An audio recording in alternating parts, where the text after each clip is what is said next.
Olá, amigos. Quarta-feira, dia 14 de agosto, estamos na lição número 7, na leitura 1052. Leitura essa aí do Guia do Estudo da Palavra de Deus, uma inspiração menor para guiar você para a inspiração maior, que é a Bíblia, as Sagradas Letras, né?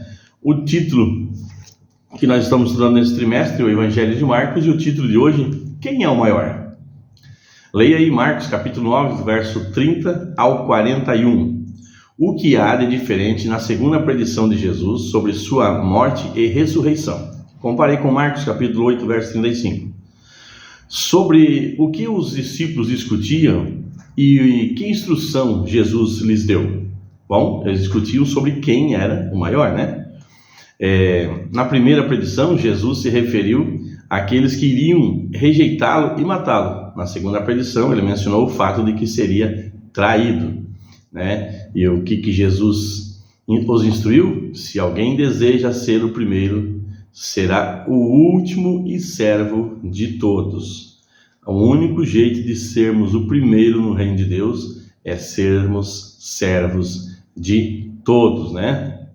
O traidor não foi apontado naquele momento, mas o leitor já sabe quem é, porque Judas já tinha sido identificado em Marcos capítulo 3, verso 19. Novamente, Jesus disse que seria morto e ressuscitaria após 3 dias. Mas os discípulos pareciam ainda menos interessados nos detalhes dessa predição do que na primeira. Em Marcos capítulo 8, verso 27, Jesus estava ao norte do mar da Galileia, perto de Cesareia de Filipe. Em Marcos 9, 30, ele estava passando pela Galileia, e em Marcos 9, 33, ele entrou em Cafarnaum. Assim percebemos que Jesus viajou do norte para o sul. Jesus estava sempre em movimento, né? É o reino em movimento, nunca parado, nunca na inércia, né? No entanto, em alguns momentos da jornada, os 12 discípulos haviam ficado para trás.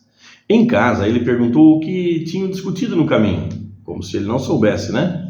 Ninguém disse nada, um sinal claro de desconforto que tiveram com a pergunta, quase como crianças surpreendidas fazendo algo errado. A conversa deles foi sobre quem era o maior. Mesmo que a maioria das pessoas não admita, uma questão de quem é o maior é algo em que todos pensam. Mas no reino de Deus, essa ideia é virada de cabeça para baixo, né? Ou seja, a pirâmide é invertida, né? É o maior que serve o menor. Se você quiser ser maior, você precisa ser servo primeiro. Jesus nos orienta assim. Jesus respondeu ao problema em 2 etapas. Primeiro, declarou que para alguém ser o primeiro, o maior, precisa se tornar servo. Segundo, ilustrou o que queria dizer por meio de uma ação. Jesus tomou uma criança e a colocou no meio do grupo. A criança deve ter se sentido intimidada, mas Jesus a tomou nos braços, deixando-a tranquila. Cristo ensinou que se recebemos a criança, o recebemos. Se recebemos a criança, o recebemos.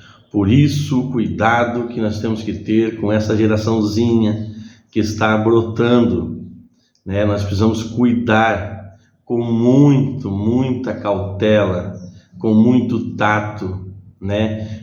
Precisamos fazer de tudo para que cresça com vigor, que ande pelo caminho certo. Por isso que a palavra diz: ensina a criança no caminho em que deve andar. Não é o caminho que deve andar, é no caminho. Precisamos estar junto, né? Precisamos sentir o mesmo sopro do vento no rosto, né, amados? E se o recebemos o Pai. Assim a criança está relacionada ao próprio Deus. João fez uma pergunta sobre os de fora, e Jesus ensinou a lição de que aqueles que não estão contra nós estão a favor de nós.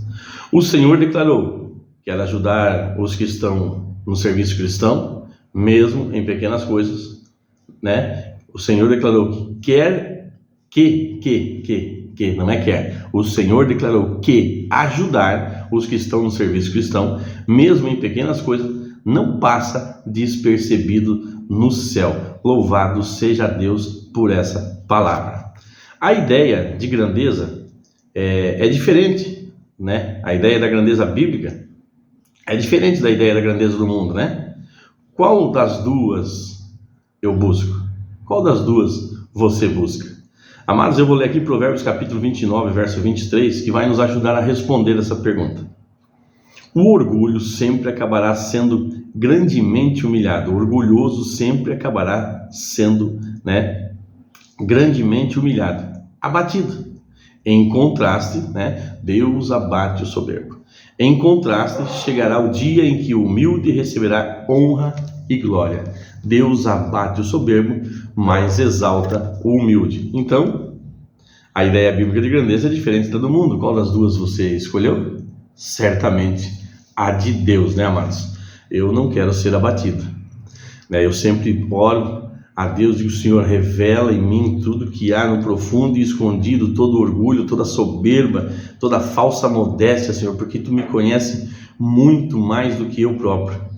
Então revela a mim tudo que está no profundo e escondido, para que eu possa confessar diante de Ti e receber a Sua ajuda.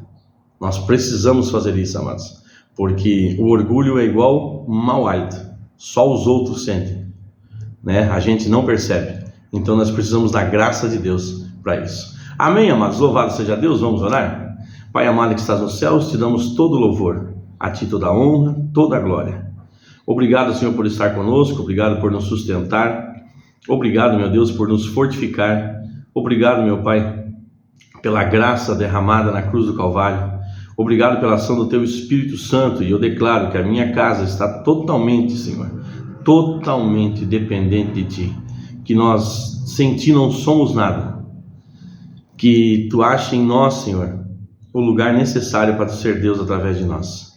Tudo para a Tua honra e para a Tua glória. Em nome de Jesus. Amém. Abraço, meus amigos. Abraço aí aos nossos amiguinhos. E lembrem-se, curtam o canal, curta, compartilha. Inscreva-se no canal. Ative as notificações. Comente, nos ajude aí a transmitir essa mensagem da verdade que é Jesus.